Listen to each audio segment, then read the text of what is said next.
Finally, TV party people, here we are back again with another edition of Voice of the Valley. You already know what it is. It's your boy Gabriel. I got a goodie for you today. As always, we're going to get into a dope conversation with one of the finer rappers out of the Hudson Valley. You might recognize him. My man next to me, without further ado, is named Selca. Selca, welcome to the show. How you doing, sir? I'm chilling, bro. Thank you so much for having me. Absolutely, man. This was in the making. You were going to appear on this show unbeknownst to you before the pandemic happened. B-Mob, shout out B-Mob. Shout out B-Mob. He was involved, him and Cans was involved in a Cryptic Gallery showcase. Right. When I walked in to that showcase, there was this dude performing, and it caught my attention. Not because, and I'm not gonna lie, not because I thought everything was super dope that was being said or the beat or, you know what was dope? I understood every single word coming out your mouth. And I was like, yo, who is this dude? And who taught him to perform like that? You know what I mean? Like, it's, we were just talking about this last night on the podcast on what we talking about. Shout out Blackout. We were talking about how the live show is like, so irrelevant nowadays. Right. You know what I mean? For sure. And how artists are trending that way and not caring about their performance. Mm-hmm. You know what I mean?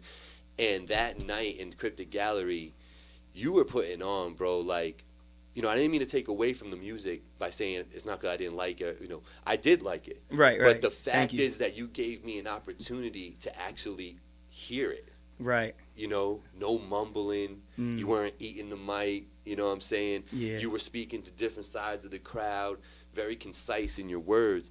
And I wanted to ask you, ever since then, you know, is that something that you put together on purpose? Like, did you work on your live show, or did that come to you naturally? Man, it's funny you bring that up because, like, overall stage performance and just, like, delivery was something that was extremely lacking, like, in my artist form. And back when I first started rapping, one of the first cats I ever met doing this, he go by the name of One Deep.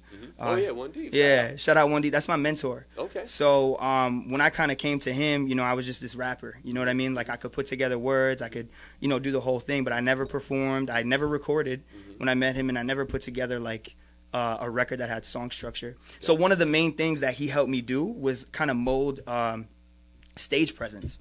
And we did a lot of shows together back in, like, I started making music in 2015, so like 2015, 16, 17, we performed at like the Chance. We opened up for Cassidy. We performed back in the day, it was called Club Siboney. I think it's like Mystic or something now. We performed there, so we had this like mini catalog of shows, at least for me. And you would watch these performances going back, and he would like sit there with me in the studio and like play these videos and like be like, "So you see what you did there? You ran out of breath. You didn't say that, caused you to mumble. You didn't do this correctly." So having that just like whispering in my ear the whole time really like instilled a sense of like performing in me, you know. Yes, I do know. and shout out to One Deep. We actually were in discussions early before pandemic days of him coming on the show. It kind of fell apart a little bit. I don't think either one of our faults. I think he got a little busy. Yeah. He's a busy man. Yeah. and then I had things going on, and I had mad interviews to do, so it kind of went by the wayside. But I want to revisit that because now I want to talk to him about that. For sure. Because to me, that's super dope. And I think you've learned in just the 20 minutes that you got here, I kind of have that same, you know, blood in me, right? Where I want to share information with you, you know what I mean, to get better, to better your craft, you know, whatever it is. So in my case, it's media training. Right. You know, for One Deep, he saw what I saw in you right off the jump and said, yo, as long as I can mold this kid, it'd be dope. You know what I'm saying? Man. So I'm glad that he did that for you, and you should be super happy that someone took the time to do that for you. You know what I'm saying? It's a blessing, truly. It's truly a blessing. You know, because so many people will keep that information to the vest and never let it out. You know what I'm saying? And for someone like him, because it's ill that you're saying that to me, because the first time I saw him perform at Scratch Lounge, which is no more because COVID sucks. Hell yeah. You know Shout out Scratch. Yeah, man. Shout out, my man. It's like, those cats didn't deserve that. You know what I'm saying? They had something good going, and they deserve for that to be, you know, Nova Sport, that is a stand-up dude. For DJ sure. Verdict, his son, it's a stand-up dude. For you know what I sure. mean? And they deserved for that thing to really work out, and it didn't, and we're all sad for it. I think Whopping Just Falls is less because of it. Mm-hmm. But before he was gone, he made a mark, and one of the marks was he had a showcase there. I walked in on One Deep doing his thing, and I was like, yo, this kid, I could hear everything he's saying. He's like, he's not overpowered by the beat. He knows what he's doing on stage. Like, this is great. You know what I'm saying? Hell yeah, hell yeah. So it's ill that you bring him up as your mentor, because, like, yeah, duh, okay. You know what I mean? If you would have told me who the mentor was, I would have just been like, all right, yeah, I get it. Because I saw his performance, you know what I'm saying? So I'm glad that there's people in this world that feel like they need to disseminate that type of information. Yeah, you know man, what I mean? that's real. Fire. That's real. So, you know, Voice of the Valley, here we are, right? Finally TV in the building. And with Selca here, one of the first questions I always ask is, you know, where were you born and how did you end up in the Hudson Valley? Let's tell that story right quick. Man, that's crazy. I was born in the Bronx. Okay. So New York City, you know, born. And I was only in the Bronx for like 2 years. I jumped around a lot when I was a kid. So I went from the Bronx to Manhattan. And then I have a big family on my father's side. So they're from Montenegro, which is Eastern Europe. So when they came here, they settled in the Bronx. Long story short, blah blah blah. I get born, and eventually they wanted to move out of the city. So they came upstate in the 8. And my grandfather was the first, you know, out of his many siblings to come up here, and then followed. You know, a lot of them followed suit. My dad was jumping from super to super job in the city, so eventually he, you know, decided to kind of take the path of his father and just kind of come up here. So I moved up here when I was 9. In LaGrangeville. Oh, okay. And, you know, as I got older, I was in and out of Poughkeepsie a lot because I fell in love with hip-hop and used it as a way to vent my traumas. Sure. And I linked up with One Deep, and the rest was history. So Einstein Hospital in the Bronx, and moved up here when I was 9, and the rest, that's it. There you go. There you go. They know my story already, but it's similar because I was born in Bronxville, stayed down there for like 3-4 years, and then they made the move early with me and came up here. Yeah. You know what I mean? Yeah, that's what's up. But I always say that people who got to live the life, especially early in life, to see the city life and the valley life up here, I think you're better for it. You know, you're like seasoned more. You got a little sazon on your deal because, like, you know what I mean? Because, like, you know, not that up here's all country bumpkin like people be trying to say. It's not the truth. You know what I mean? But the vibes and the flow is different in the city. For sure. You know what I'm saying? Yeah, that hour for and a half difference, it makes a difference. It's like a world, man. Yeah, man. You know what I mean? So, like, learning to move in the city and then learning to move up here, I feel like it made me better and more well-rounded. For sure. You know what I'm saying? For sure, it's like, I had the culture thing, 'cause my family's all Puerto Rican. I'm living with a bunch of white people in upstate New York. So I'm cultured. I get it. You know, both sides, you know what I'm saying? But, like, but yeah, no, I've always thought that was dope. So you probably have a little bit of that too, you know, because you're still having family in the city, so you have to go visit, and you're kind of a little bit back and forth, I would assume, no? Yeah, I mean, back and forth in the sense of moving. When I was younger than 9, so when I was 9, I was permanently up here. But my father, like, my immediate family, like my parents and my sister and myself, we were kind of the last ones out of the whole family to like permanently move up here. You got you. So I wasn't really visiting down there. So once we moved up, it was like that was it. My father did a lot of back and forth because he worked. He owned a construction company for a long time. So there was a lot of back and forth going down. I used to go with him to work every once in a while as a kid. You know what I mean? Like bullshit, whatever. So that was that. But yeah, you definitely learn to move. And he came here when he was 9. So he grew up in the Bronx, and, you know, streets was rough back then. So, like, I mean, they still are, but you get what I'm saying? Yeah. So of course. He taught me a lot. Yeah, no. Just how to move and how to avoid certain situations and just, you know, all while living in a more peaceful environment. You Absolutely. know, which I'm blessed for. Salute to know? BX, man. Yeah. Salute to BX. Shout out BX. You know what I mean? So that's all said, and we're glad to have you up here. We're glad we could claim you as one of our own MCs up here. You Appreciate know what I'm saying? that. Yeah, that's dope. It's a beautiful thing to be a part of it, man. You know what I mean? Yeah. Tell me a little bit about the name Selca. Where'd that come from? That's my last name. Okay. It's my legal last works. name. Yeah, it just works. So Adrian Selca is my legal, like if you check my birth certificate type shit, that's what's on there. I couldn't decide what my name was, and I started rapping in 2009, like just kind of writing lyrics down, right? Sure. So I was 17 at the time, and like I'm rapping. I'm like, what the hell am I gonna call myself? And I just came up with these stupid, corny names, bro. Like, I think I was like the Remedy at one point. Like, I think I called myself Eagle Eyes, like the Prophecy. It's just whack. So at one point, I was just like, you know what? I try to be real with my craft. I try to be vulnerable. I'm gonna just let the music speak for itself. So I'm gonna just not be behind a name that's not me. So I'm gonna just call myself Selca, and it's just 2-syllable thing. And Drake, Kendrick, and J. Cole are three of my biggest influences, and they're all just their actual names. So I'm just like, I'm just gonna Selca it is. Like, rest was history. Gotcha. Now, if you're like every rapper, at some point though, you've given a little bit of thought and effort into what Selca could stand for as an acronym. Have you done that?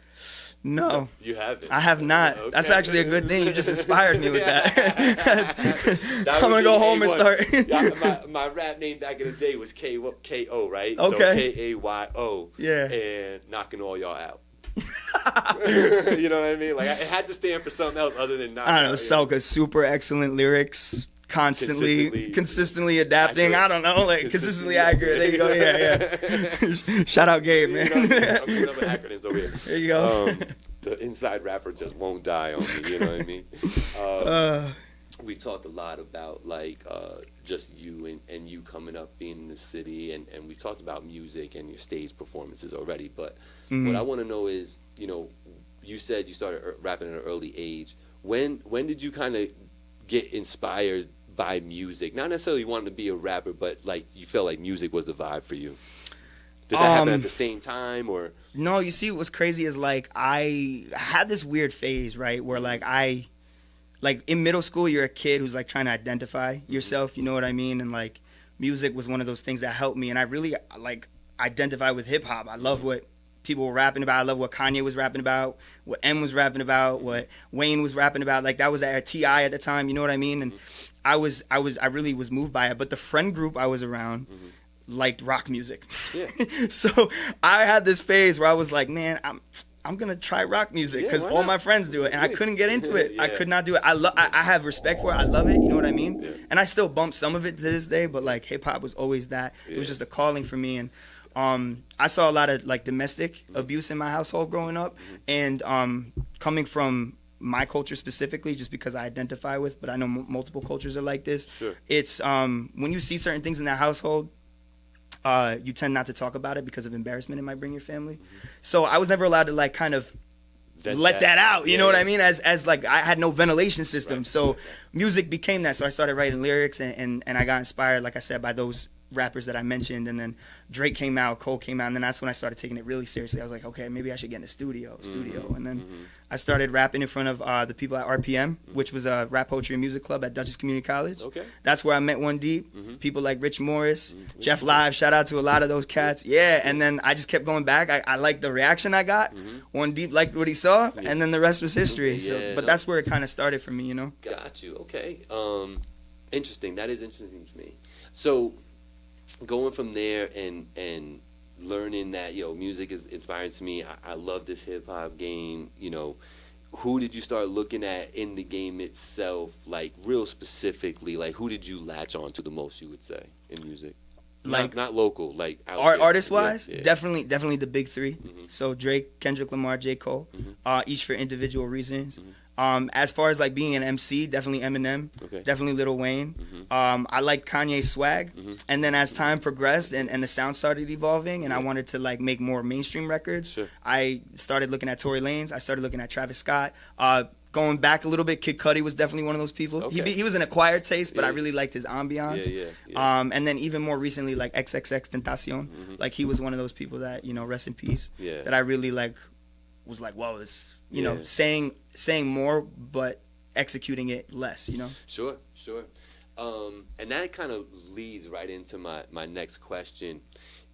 The way hip hop has evolved from my point of view, right? Because I've been down with this since about '87, I would say. You know what I'm saying? I've been peeping this, right? Yeah. So I've seen the progression in hip hop, and I'm at the stage now where I can confidently say I can see all the people my age acting like our parents back then. Yeah. Right? I can see it. I'm guilty of it too, bro. I see it, right? So my question to you is, do you appreciate hip hop for what it was during your come up, or do you appreciate where it's going now? I appreciate what it was during my come up. I appreciate where it's going now. I appreciate the era before me and the era before that. Even though I'm not as vastly educated on those specific eras because they were before my time, I recognize that it's something you need to respect because they were pioneers, a lot of individuals, and you need to learn about the culture, you know? Right. Going back to that. So my mentor was in that group, right? That Outcast era, the 90s era, the late 80s era, like that was, so he really made sure to be like, Selca, if you're going to do this, this, and this, make sure that, you know, you pay homage in ways respectfully and you don't undermine these people, you know, which I think a lot of the newer cats, some of them might have been doing, They're you know, guilty of, culture vultures, for lack of a better term, you know. But I think that hip hop is this beautiful tree with a lot of different branches, and it's never boring.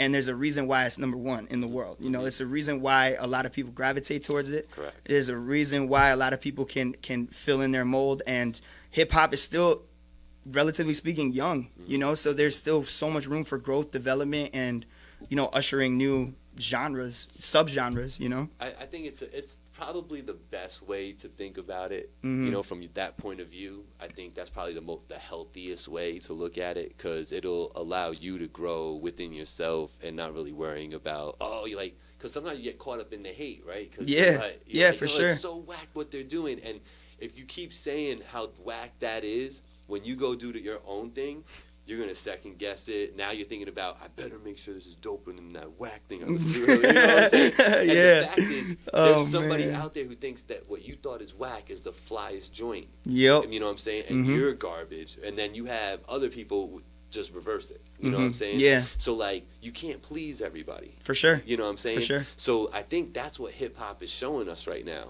is that there are definitely different lanes that are viable and obtainable and legit, and you don't have to like it. For sure. You know what I'm saying? Oh, and yeah. if we all understand that, then we all got our own lanes. Like, you know, XXX, I know the Griselda cats were not rocking with XXX. Hell no. I know that for a fact. Hell I've no. never met one of them. I've never talked to them. I've never seen them in an interview before. You know what I'm saying? I know for a fact they weren't rocking with that, Tekashi, none of that. You know what I'm saying? It's just how it is. You know what I'm saying? But they don't have to.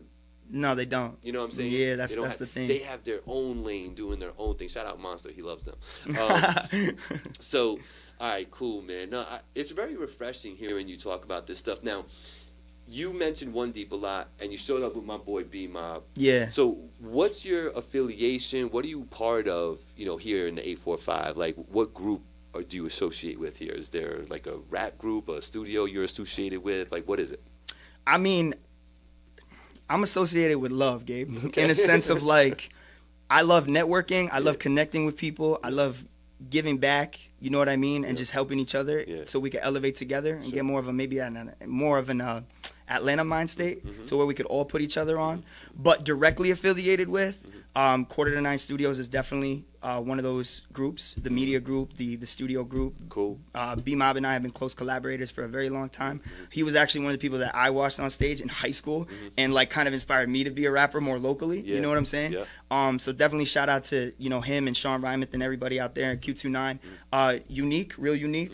Blackout Studio, that's like my hub. So like that's where I go record. Gotcha. But I'm trying to start, I have like a little thing that I release music under unofficially. It's something that my boy Kid Rain and I are starting. If you don't know Kid Rain, he's one of the illest producers, I think, in the area. Yeah, I got to put you on to him. But we're trying to start something called Oblivion Music. So that's kind of what we're releasing music under. So there's nothing like concrete set in stone, but I would say Oblivion Music is probably, you know, more professional, like professional looking, business aspect wise. That's kind of the direction I'm going. But I try to be affiliated with everybody that's just in the business of, you know, giving love. Like, honestly, because that shit is free. You feel me? So absolutely. So at the end of the day, that's what to me, that's the dopest thing you can do, you know? Right. When B-Mob was here, we talked about a local legend by the name of Cans. Yeah, shout out Cans. You know what I mean? That's big bro. I was going to say, you're kind of affiliated with, like, or at least good buddies with him, right? Yeah, that's big bro. Yeah. Because when I seen him at the show, and I was like, yo, Cans, man. He was like, I know. You know what I'm saying? That's that dude right there. You know what I'm saying? So he spoke highly of you, and that kind of solidified what I was thinking. I was like, all right, I'm not crazy. I'm not detached. Like, what I saw is for real. You know what I'm saying? Good looks. Yeah, no, shout out Cans. Yeah, big shout out Cans. You know what I mean? I wanted to ask you, lately in 845, I've been seeing a few different, I'll say, events being put together. Yeah. And I wanted to get your temperature, like, from a rapper from the area and what you think about it. Like, these listening sessions that are happening. Where they're like, yo, we're going to have XYZ, A&R, we're going to have this manager show up, and, you pay this fee, you show up and play your joint and network, you know what I mean? What's your take on events like that, generally speaking, without being specific to anyone? I think it's a beautiful thing. I think it's showing a sense of camaraderie, and I think it's showing a sense of concern to try to, help other artists that are trying to do it that maybe aren't at the level that the people that are actually coordinating these events are, to kind of boost them up and give them a sense of just being able to connect with other people. I think that's a beautiful thing. That goes back to the whole love is free thing. You know what I mean? I understand that it takes time, energy, and cost to make those types of events happen. Sure. So it's a definitely give and take thing.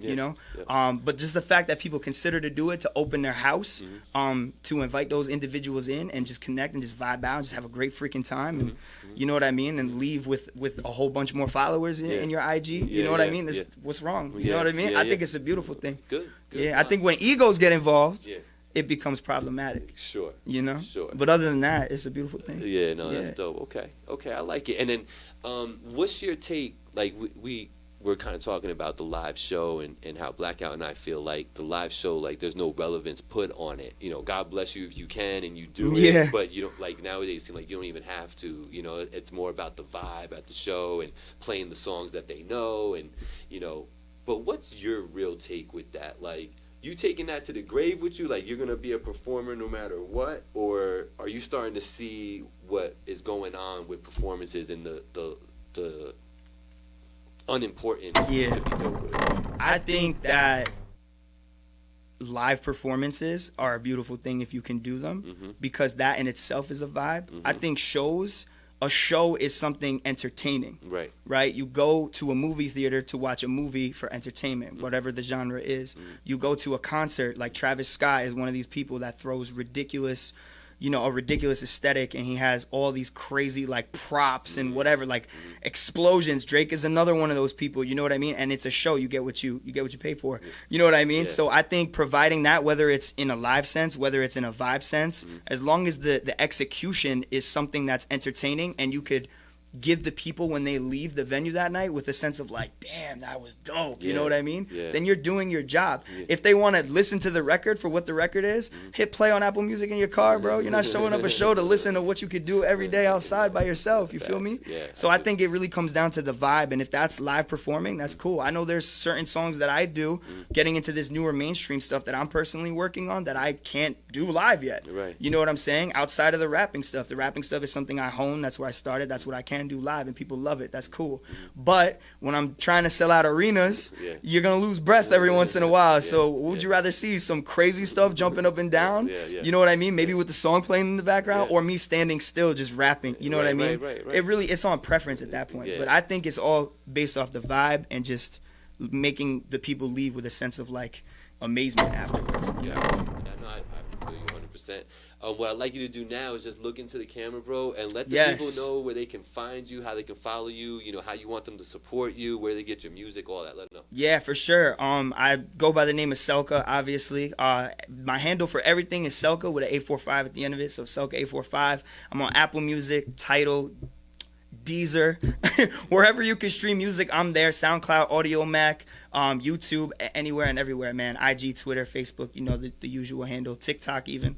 We're trying to get that popping, so yeah. I know, that's dope. Yeah, I love the consistency with your name, because I preach that too. To young artists coming up, and don't call. I don't want to be nobody's manager, but I do try to let it go with some of this information. And one of the things I always say is, like, try to keep your handles consistent. Yeah, like, for sure. Don't make them work to find you. Yeah. You know what I'm saying? Like, simple is best, man. Yeah, simple is best, and consistency in there. So, no, it's dope that you've been like that. Thank you. Here's a question I don't really ask that often is, I want to know, besides yourself, because you should say yourself every time, but who would you say is one of, and because I won't pigeonhole you, but one of the best rappers around in our area? In our area? Yeah. I got a few. No, I know, but I just want one. You just want one? Yeah, but not that there's only one, but I just want one. Like rapping, like lyrically. Like Man. being dope. Fame Gretzky. Okay. 100. Like he's definitely. Yeah. Yeah, like top 5 to me in the area. Yeah. Yeah. Why don't I know? Come to the show. What are you doing? That's the thing, but man. Shout out Fame, man. You know what time it is, bro. You know what time it is. Fame Gretzky is. I know he closely works with Unique at Blackout Recording Studio and Cans as well. Oh, okay. Yeah, Cans will tell you all about him too. I think he's one of the most prolific, dopest MCs that makes me want to go 20 times harder every time on a track. Actually instills some fear in me every time we jump on a track. We actually got a record coming out together too. Oh, dope. Yeah, so definitely be on the lookout for that. All right, so I'm gonna use you as the plug to get him on the show. For sure. Yeah, I'll let him know he'll jump on. Yeah, for sure. I mean? Favorite song of yours right now? Because I've actually a favorite song of yours that I can play for these guys, whether it's a video or the audio that you'll send me. What's one of your favorite joints right now? Yours. Definitely. We got this little record called The One. Okay. And it's just a short song. It's very turn uppy, for lack of a better term. Right. No vegetables involved. Yeah. But yeah. So it's one of those songs that is just basically talking about not being believed in until you're something to believe in. Okay. You know what I'm saying? So until you're a trend to be believed in. Right. But the way it's executed is very mainstream, and we shot a video to it, courtesy of Quarter to Nine Productions with Dope. B-Mob and Sean Ryman there. Oh, we know. So yeah, definitely, that's definitely the one now that I would say to check out. Yeah. Dope. So you know what we're gonna do? You said there's a video for it? Yeah. Have access to the video? You definitely do. Yo, check this video out right now. Boom. Ehi! Come ti ha presentato questa faccia salame?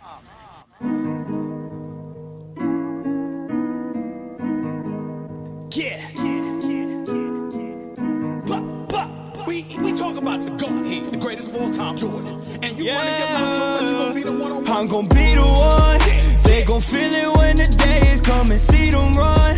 Just to see me up on stage, but they gon' need a buzz. They'll call me fake, they'll call me basic, I ain't either one. I'm just gon' be the one. I'm just gon' be the one. They gon' feel it when the day come and see them run. Just to see me up on stage, but they gon' need a buzz. They'll call me fake, they'll call me basic, I ain't either one. I ain't either one. If you mentioning my name, then I'ma need the funds. I'ma push them to the edge and you gon' see them jump. Bitch, I make them meet the judge. Fuck you, you can eat these nuts, eat them up. You and you and you, this is a 3-on-1. And I'm like, ayo, ayo, ay. I'ma make them fade away. I'm a rebel wearing devil horns with halo laid in place. Ayo, ayo, ay. Fuck your 80808. Man, they claiming they gon' do something, but they gon' hesitate. On top of my day ones, on lock with the cadence. I ain't got no patience. They flock to the stages. It gon' happen if I say so. On the block like J-Lo. Cold hard, I stay froze. Cause they switch like I changed clothes. I'ma show the 9, watch them light out. I'ma take they bride in a nightgown. God showed the sign, said it's my time now. And there ain't no doubt in my mind now. Bitch said I'm gon' be the one. They gon' feel it when the day is coming, see them run. Just to see me up on stage, but they gon' need a buzz. They'll call me fake, they'll call me basic, I ain't either one. I'm just gon' be the one. I'm just gon' be the one. They gon' feel it when the day come and see them run. Just to see me up on stage, but they gon' need a buzz. They'll call me fake, they'll call me basic, I ain't either one. Dope, man. So I'm sure the people enjoy some of that. I'm not gonna play the whole thing for y'all. Y'all go peep that, give him the view on that channel. Check it out. You mentioned Q29 a lot. I'm looking down. I see the card right there. Shout out Q29, baby. Yes, sir. I had a real good time over there. If you haven't been to that studio over in Hyde Park, go check that out, man. It's a good vibes, good energy in there. I like how the setup is. You know what I mean? I like the room. When I went there, the room looked like it was ready for like the bad bunnies to like come through and like it was, the way the booth was set up was crazy. I was like, yo, what are they doing getting intimate with, like, what's going on? So he was like, yo, I don't know what they were doing, but it looked dope, bro. Man. So the point is that, yo, they will cater to what you got going on. Check out Quarter to Nine. What's the website for them? Be my. Yeah. Q29productions.com. Yeah, Q29productions.com. There Yeah. you go. Go check them out. That's man. the one. Dope, man. Dope. I need to save that link, man. Yeah, there you go. About the new album coming, Selca. You got a new album coming out. Oh yeah, I got a new album. Tell us. I'm gonna tell you all about it. It's been a long time in the making. People are starting to think it's not coming out. All right. But Sounds yeah. like Remy Black from Blackout and Remy Hendrix. There you go. But yeah, man, it's my first debut album. Okay. I took my time with it because I really wanted to expand myself, and kind of incorporate a more mainstream sound into what I do. Kind of blur the lines between like an underground mainstream and a little bit. Sure. Like a little bit, you know. So definitely took my time with it. But I'm just waiting on these last 2 records to come in, finalized, and hopefully within the next month that'll be available. Yeah, 14 tracks. Do you have a name for it? It's called Voyage 34. Voyage, and what's the significance of the name? So 34 was the number of the house that my family and I lost due to eviction stuff. Okay. Yeah, so 34 South Cross Road was where I used to live. I lived there for 10 years. That's where music started for me. Even before One Deep, before performing, Sure. is when I literally just started penning raps. So Sure. I had this little studio that I kind of, not even a studio, just like a work area. I want it, for lack of a better term, that I named the Cloud. Yeah. Because why not? Whatever, yeah. Remedy and prophecy for my name. So let's just call it the Cloud, Eagle Eyes. Yeah, Eagle Eyes. Yeah. Jesus Christ. So that was kind of where it started for me. And when we lost it, a lot of the records I wrote were kind of inspired by what I was feeling there, and then progressively speaking after I left. So the cover is like this crazy galleon ship sailing through like stormy ass weather with like some demon things flying around. So it's a representation of like the journey itself through artistry, and like, to be able to grow, you got to be very uncomfortable, right? So that's kind of what it's a representation of. And I don't know, I didn't want to just call it 34 for a number. I thought that was a little mysterious. I was like, Voyage 34, like, Yeah. So that's kind of what it is. Yeah. I just felt like it was an easy, digestible, concept with harder to digest songs. Yeah. And then we'll just let it speak for itself. So. Yeah, no, you said 14 tracks? 14, yeah. Nice. Any skits on there? None. Of the 14, so it's just 14 No. songs. The intro is a whole record. The outro is a whole record. Got yeah, you. it's pretty dope. Got you. Yeah. I'm gonna just hit you with a couple quick hitters and just get your temperature on a couple. Have you been listening to music lately? Like newer albums that come out? Like Meek Mill. Okay. Like I heard that. I don't even know if it's new. No, I've been kind of disconnected, honestly. So did you listen to the new Cole, the J. Cole? Oh yeah, for sure. Okay, what'd you think? Oh, phenomenal. You did. Phenomenal. Was it all phenomenal? I think it was 100% front to back fire. All right, so he's can't mess with the Cole, man. He's fanboying. Can't mess with the Cole, man. You know what I thought was great by you, bro? When you said, the big 3, and you were like Kendrick, Drake, and J. Cole. Yeah. Saying that to me, I'm thinking you Biggie, probably have Jay-Z, you probably have a big. I'm like, that's the big 3. You have a different big 3. Yeah. Interesting, man. Nah, I'm vibing with it. I love it. Tell me a little bit, real quick, and I think I asked B-Mob this, maybe not. Biggest supporters. Where are your biggest supporters coming from right now? Definitely myself. I think that's first and foremost, because if you don't have the type of support that 9 million people are going to give you, you're not going nowhere. So definitely self-love there, Yeah. That's number 1. Number 2, my family, my immediate, my extended family, my close collaborators, my brothers, my best friends, people like B-Mob, people like Neek, people like Fame, people like One Deep, you know what I'm saying? And then as far as like the fam, I don't really like calling them fans. I like calling them fam. Like I jump on the gram and I'm like Gram fam, you know what I'm saying? Yeah. Because I really feel like I'm nothing without them. But pretty hot areas that have been showing me a lot of love, not just streaming wise, but like DM wise as well, just connecting with me. West Africa, the UK. Wow. A lot of drill artists been hitting me up, kind of connecting with them, just trying to taste, the drill style a little bit, see how to flow on those types of beats. Sure. And Brazil. Got you. Brazil. Yeah. Brazil's showing a lot of love, man. Yeah. They're probably getting a little bit of a vibe from you. You have some sort of like ethnicity to you that I think they probably pick up on too. It's in your voice. Like I hear it. Thank you. Know what I mean? Thank you. So that's cool, man. I like it. It's fun to ask people that question, because I've asked that question and people are like, I don't even know, like, who? I just know my girl. You know what I'm saying? Like, and they don't know where the support is really coming from. So it's cool that you're like aware of what's going on, and I love the fact that you set it off with yourself. Yeah. You know what I'm saying? You got to. The lesson in this whole interview, that's it right there. You got to, man. You know what I mean? Yeah. Man, before we get out of here, I wanted to ask you if it's happened to you yet. Because I know you've done some performances, obviously, because I watched it myself. Yeah. If you were to draw on one of those experiences at a show, can you tell me about a time where you kind of felt like a star? Felt like a star. Or you felt like, damn, I could use more of that love right there. There was this one time where I was performing at an Academy show that, you know, Cryptic Gallery hosted, that B-Mob, Kicks Capri, and LC put together. And B-Mob and I got this record called Tommy. And I did this verse on Tommy where I rapped like probably the fastest I think I've ever rapped. And I did that on stage, and I did it in one breath. Oh shit. Yeah, it was like I don't even know how many bars I said, but it was a lot. You know, so I did it in one breath. There's a video, it's crazy, but it was like halfway through, people realized that I wasn't stopping, so they started screaming like crazy hype. And then like after I ended it, you know, because Mob was on stage with me, so he was hyping me up too. So he was like, yeah, and then everybody just like lost their shit. So like that was crazy. I felt wild after that. And then like just the daps you get afterwards, like, yo, that was dope. And I'm like, thank you for listening. Thanks for not being that guy that went outside to like smoke something. You know what I mean? Like, thank you. Like that means a lot. So and I think that in itself kind of speaks to who you are and how serious you're taking this whole thing. Because there's plenty of dope artists that don't take the opportunities that are given to them and run with them. You know, and when I say that, I just mean what you said. I'm not saying every show you're supposed to get signed from some crazy person that was sitting in the crowd. And you know, that's not what I'm saying.